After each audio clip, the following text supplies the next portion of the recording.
Le lundi 13 juillet 2020, les Ivoiriennes et les Ivoiriens apprenaient que la démission du vice-président de la République de Côte d'Ivoire, Sem Daniel Kablankan, est actée depuis le 8 juillet.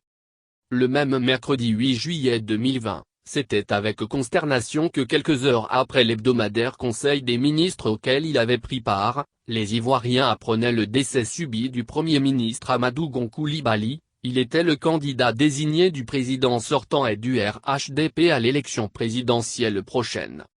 Quelques semaines auparavant, début juin, le peuple ivoirien subissait l'opprobre et l'humiliation à travers les médias internationaux, du fait de l'implication alléguée de M.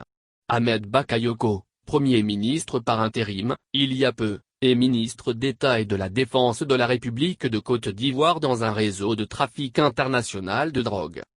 Depuis la crise post-électorale de 2010-2011, le contentieux électoral ayant occasionné, officiellement, 3000 morts n'a jamais été élucidé ni vidé, mais au contraire, le régime Ouattara s'est toujours montré hostile à toute idée de réconciliation nationale.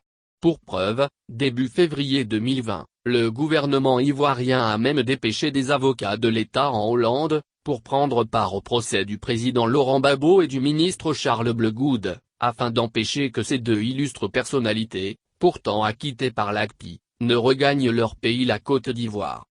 Les méthodes de gouvernance du régime RHDP, depuis avril 2011 à ce jour, se caractérisent par des violations permanentes des droits de l'homme et par la négation constante des libertés publiques, puisque les opposants ne peuvent manifester librement et que les moindres critiques contre le pouvoir se qualifient d'atteinte à la sûreté de l'État et sont passibles d'emprisonnement systématique et abusif. Le processus électoral en cours est dangereusement mis à mal.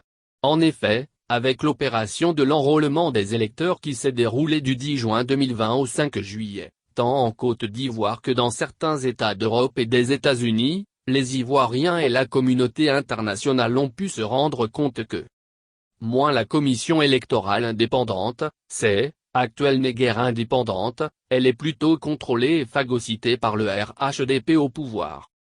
Moins le code électoral décrété de façon unilatérale par le chef de l'État Alassane Ouattara, président du parti RHDP, reste problématique.